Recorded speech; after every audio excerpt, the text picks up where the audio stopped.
友们好，这里是大时局，我是方华。事情大条了，距离中共4中全会不到2周，习近平的权力版图正在全面异常闪烁。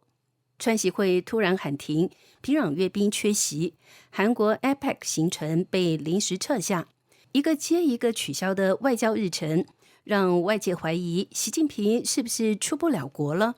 更炸的是，美国主流媒体福克斯新闻直接上标题，习近平可能在中共4中全会交权。没错，这是第一次美国主流电视台用交权2个字形容中共现任最高领导人。节目嘉宾张家敦更爆料，习可能被软禁或已被限制出境，一旦出国恐怕回不来。这句话一夜之间引爆全网。但更诡异的是，中共内部同时出现2股风向，一边是习被边控、军权旁落的传闻，另一边海外却疯传一份全是习家军的常委名单。到底谁在放风？是反习派出手逼宫，还是习派主动制造假象，稳盘对抗？决战4中前夜，这场权力暗战已经从中南海烧到了全世界。眼下北京政坛因中共4中全会的临近而暗流汹涌，国际与国内的讯号开始连环爆。这一次丢出重磅炸弹的不是坊间爆料，而是美国主流媒体福克斯新闻。10月7号，福克斯新闻节目罕见的以习近平可能在4中全会交权为主题，邀请康奈尔大学法律博士、长期研究中国问题的张家敦进行分析。张家敦在节目上披露，消息来自美国驻华大使。美国总统川普原本预定今年10月底在韩国举行的亚太经合峰会期间与中共党魁习近平会面，如今这场川习会已经取消，最早可能要延到明年才会举行。这个细节耐人寻味，因为就在川普宣布将出席 APEC 峰会后短短4天，美国驻华大使庞德伟就公开表示，川普与习近平的会面可能要延后到明年。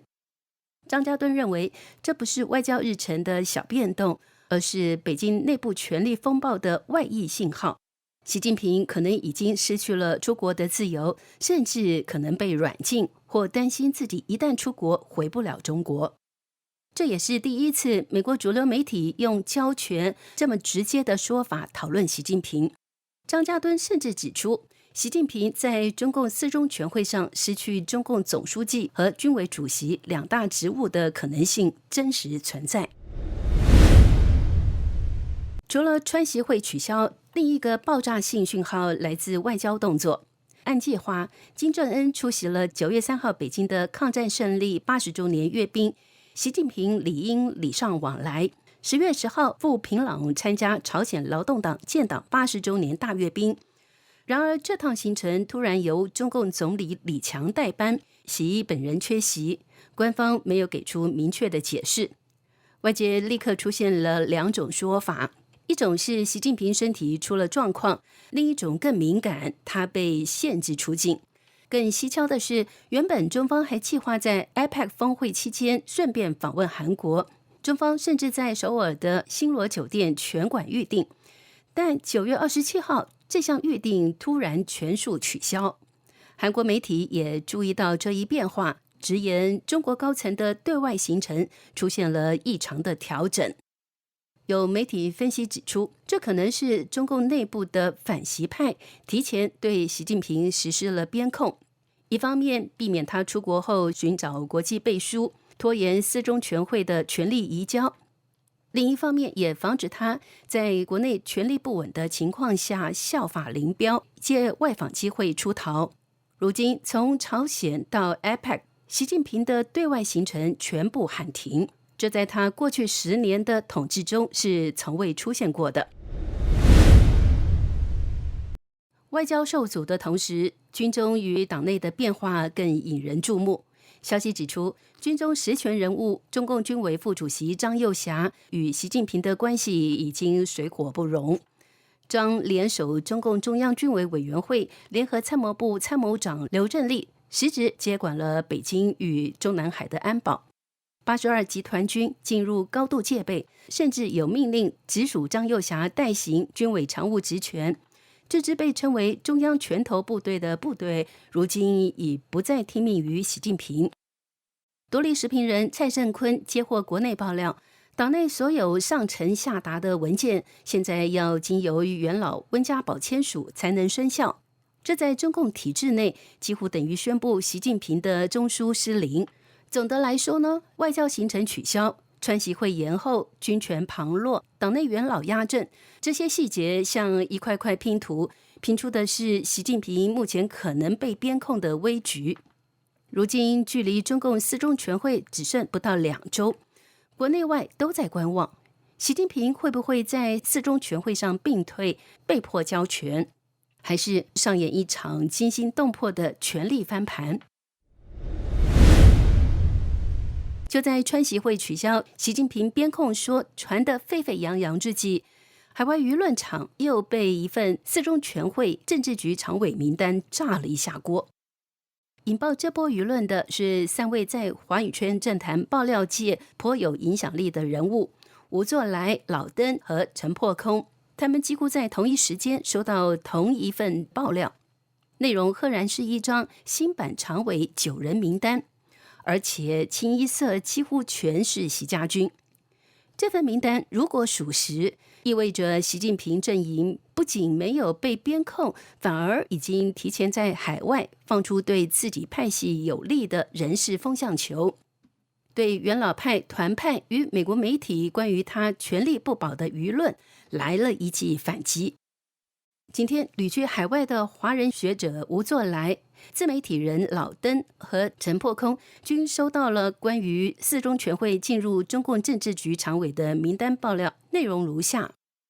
一、习近平任中共中央军委主席、国家主席；二、丁薛祥任中共总书记、中央军委副主席；三、陈吉宁任中共国务院总理；四、李强任中共全国人大常委会委员长；五、蔡奇任中共全国政协主席；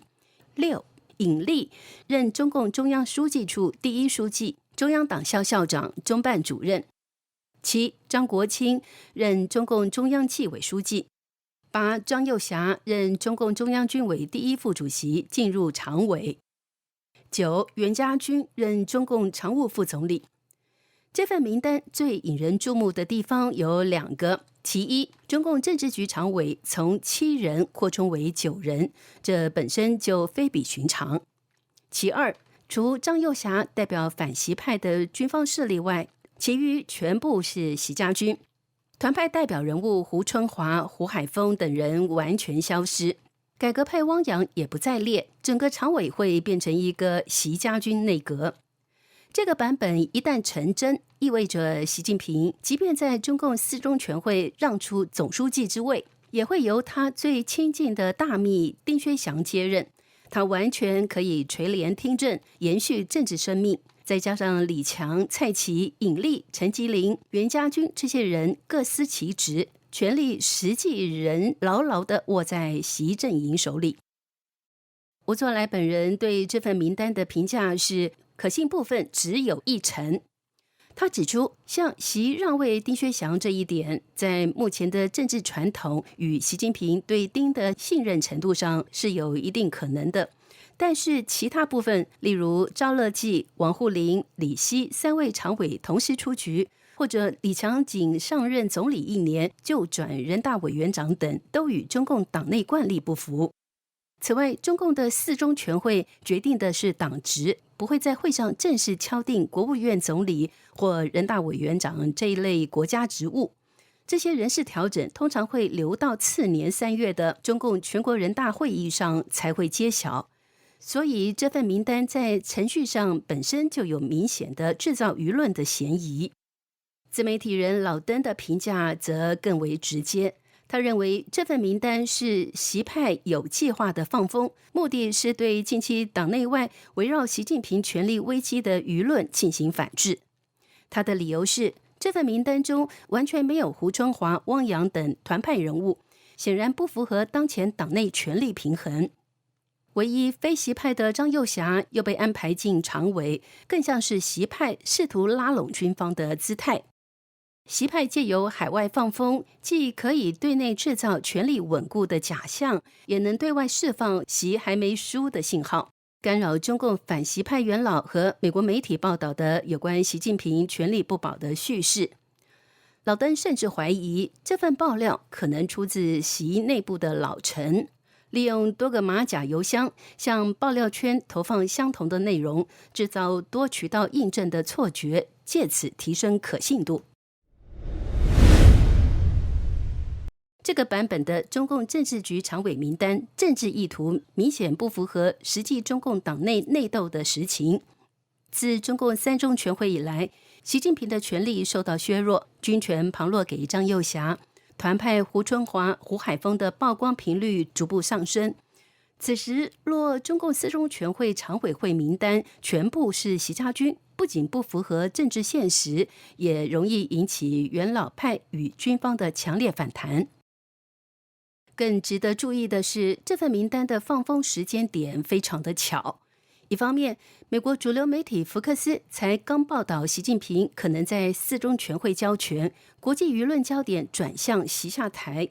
另一方面，习近平原定出席的外交行程全部取消，国内外对他被边控的传言持续发酵。在这样的节骨眼上放出一份全习家军的常委名单，无论真假，都起到了对内稳定人心、对外混淆观察的政治操作效果。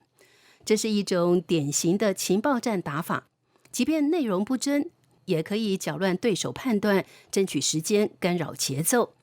从舆论效果来看，这波名单放风确实在短时间内成功转移了部分舆论焦点。从习近平是否被软禁变成了4中全会常委名单究竟是哪一个版本？这正是习派想要的，争取在决战前夜把话语权抢回来。您怎么看呢？请留言告诉我们。这里是大时局，感谢您的陪伴与思考，请订阅、分享并打开小铃铛，一起在动荡中坚守真相，在黑暗中点燃希望。